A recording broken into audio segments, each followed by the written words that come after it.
Bye bye KCR, मगर रेवंत जी ने कहा बाय बाय केसीआर,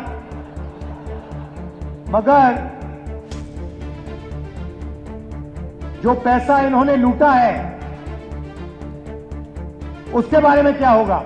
जो केसीआर जी ने तेलंगाना की जनता से पैसा लूटा है, मैंने मन बना लिया है कि जितना पैसा आपके चीफ मिनिस्टर ने आपसे चोरी किया है, उतना पैसा कांग्रेस पार्टी आपकी जेब में वापस डालने जा रही है। इनके एक लीडर आए राहुल गांधी, प्यारे ने आकर कह दिया कि केसीआर ने इतना पैसा लिया, हम आके वापस कर देंगे। तो इन्हें भी बोल रहे मैं आऊंगा, मैं निकाल लूंगा। कि राहुल गांधी थोड़े पढ़े लिखे नजर आते थे मुझे, बिल्कुल ही थम्स अप निकले वो तो। जहां भी कांग्रेस पार्टी चुनाव लड़ती है, महाराष्ट्र हो, महाराष्ट्र कानिवंडी, राजस्थान कानिवंडी, उत्तर प्रदेश, जहां भी हम जाते हैं वहां पे जादू से एमआईएम के कैंडिडेट आ जाते हैं। और सारे के सारे कैंडिडेट जो आते हैं वो बीजेपी की मदद करने वाले कैंडिडेट आते हैं। तो ये भी एमआईएम वाले लोग पैसा लेकर 24 घंटा बीजेपी की मदद करते हैं। जहां पे एमआईएम का कुछ लेना देना नहीं, वहां पे जादू से इनके कैंडिडेट आ जाते हैं। और कैंडिडेट को पैसा कौन देता है? बीजेपी देती है। असदुद्दीन ओवैसी आसाम त्रिपुरा में इलेक्शन लड़ते हैं। अरे मैं कहां गया भाई आसाम को, ना त्रिपुरा गया मैं।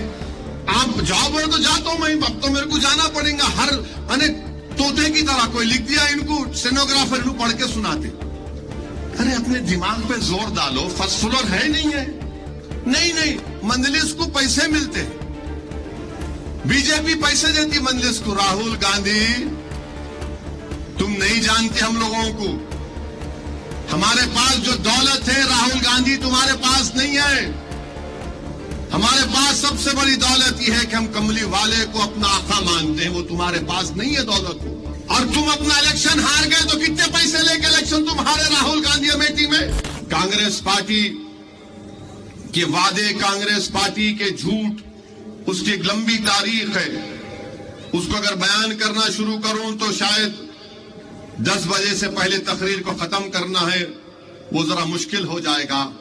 मगर मेरे अजीज दोस्तों और बुजुर्गों, मैं इतना ही कहना चाहूंगा, मैंने बात पहले भी कही, आपके दरमियान में आकर फिर से कह रहा हूं, याद रखिए जिस रियासत में 2 कौमी पार्टियां होती हैं, बीजेपी और कांग्रेस जहां पर होती है, सबसे बड़ा नुकसान अगर होता है तो दलितों को होता है, आदिवासियों को होता है, अक़लियतों को होता है। क्योंकि ये जानते हैं कि हमको छोड़कर ये कहां जाएंगे।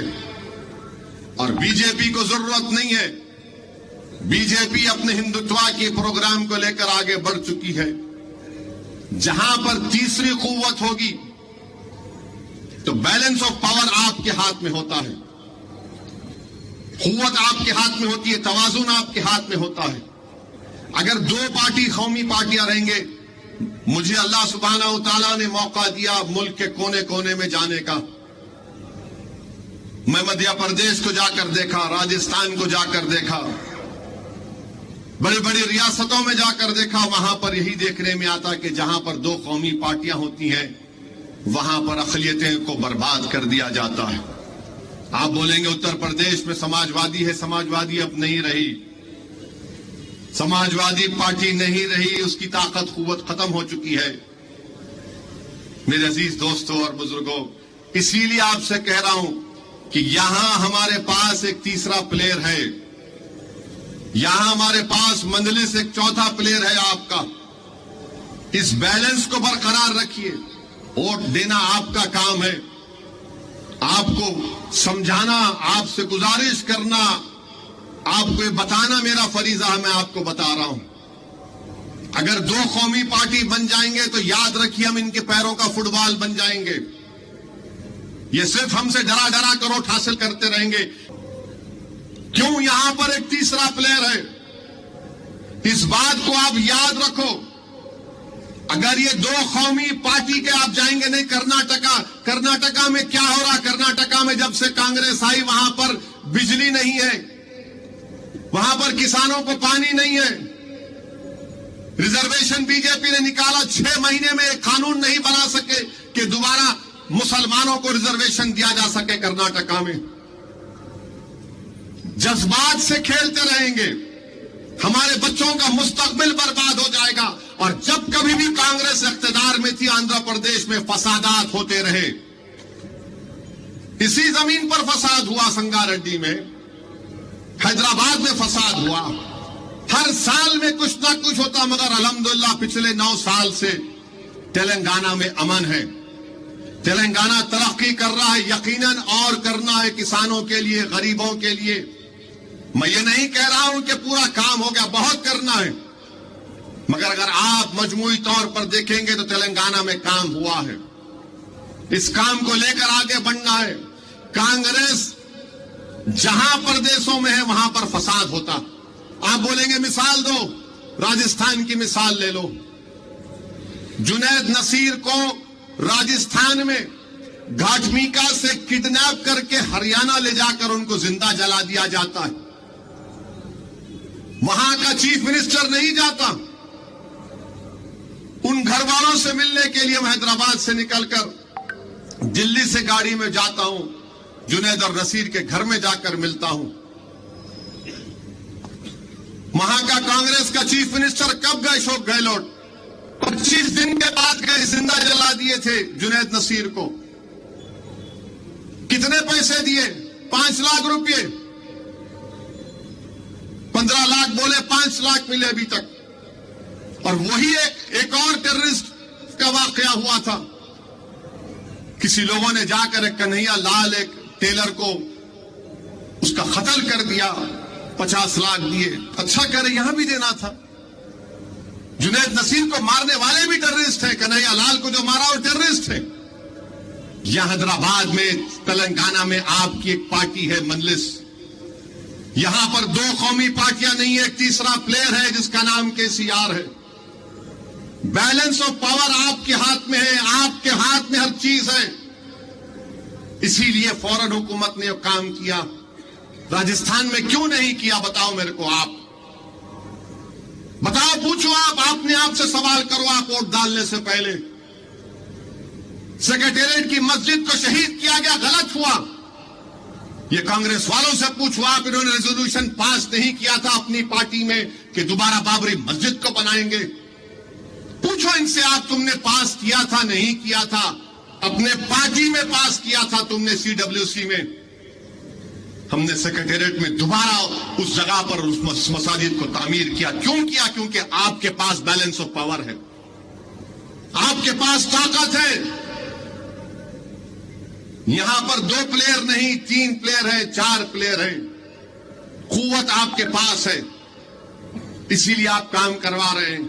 ये कांग्रेस आएगी तो 1-2 कौमी पार्टियां अकलियतों को बर्बाद कर देंगे, बड़े बड़े वादे करेंगे, कुछ नहीं करेंगे। राजस्थान में जाकर देख लो आप, राजस्थान में 60% मुस्लिम बच्चे एनीमिक हैं, खून की कमी है उनके पास।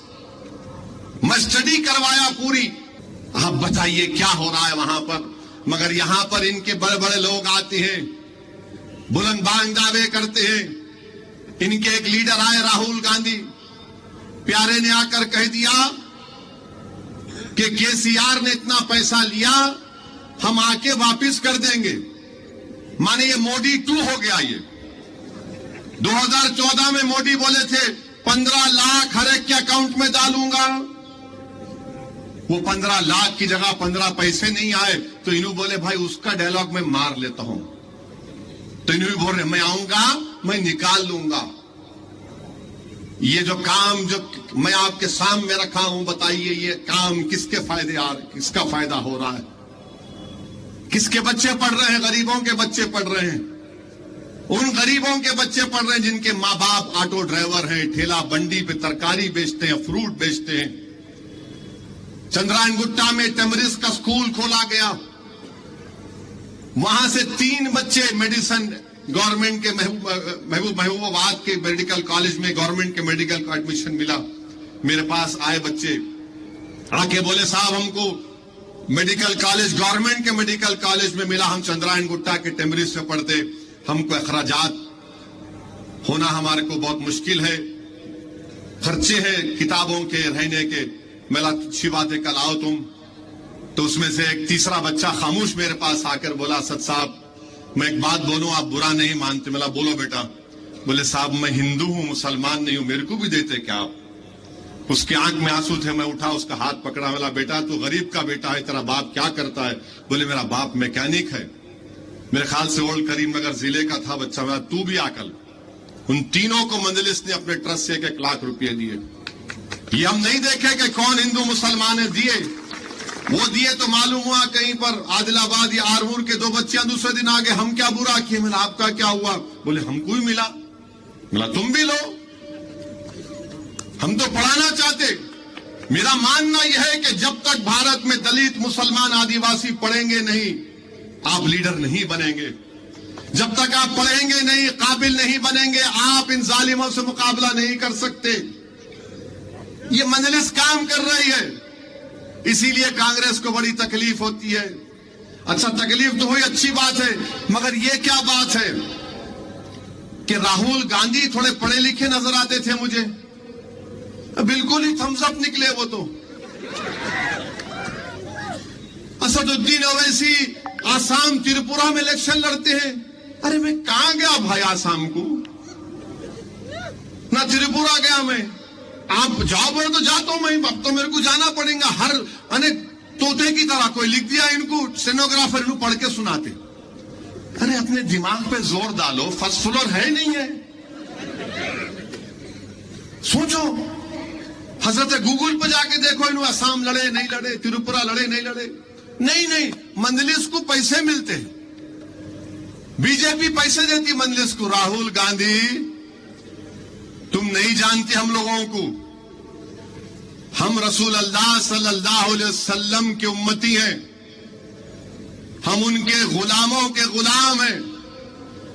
और जमीर बेचना, ईमान बेचना दौलत के लिए हमारी फितरत में नहीं है। शायद तुम्हारे साथ जितने हैं वो करते होंगे, मगर हम आका के उम्मती हैं।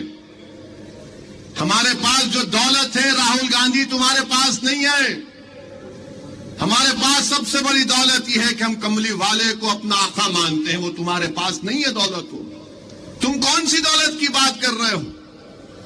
और दौलत की तुम बात कर रहे हो राहुल गांधी, तो क्या जब मैं न्यूक्लियर डील जब हो रही थी 2008 की, जब उस वक्त मैं खड़े होकर पार्लियामेंट में कहा था कि न्यूक्लियर डील भारत के लिए अच्छी है तो भारत के मुसलमानों के लिए भी अच्छी होगी, उस वक्त तुमने कितने पैसे दिए थे बताओ राहुल गांधी? जब किरण कुमार रेड्डी के गवर्नमेंट के खिलाफ नो कॉन्फिडेंस मोशन लाया गया, मजलिस से कहा गया तायीद करो, हम तायीद किए थे, कितने पैसे तुमने दिए? बताओ राहुल गांधी, जब प्रणब मुखर्जी का प्रेसिडेंट का सदर जमहूरिया का इलेक्शन था तो तुम्हारी मां ने, डॉक्टर मनमोहन सिंह ने और मरहूम अहमद पटेल साहब ने मुझसे यूपीए की मीटिंग में रुकने कहा, उसका कि जाकर आपके दोस्त को समझाओ।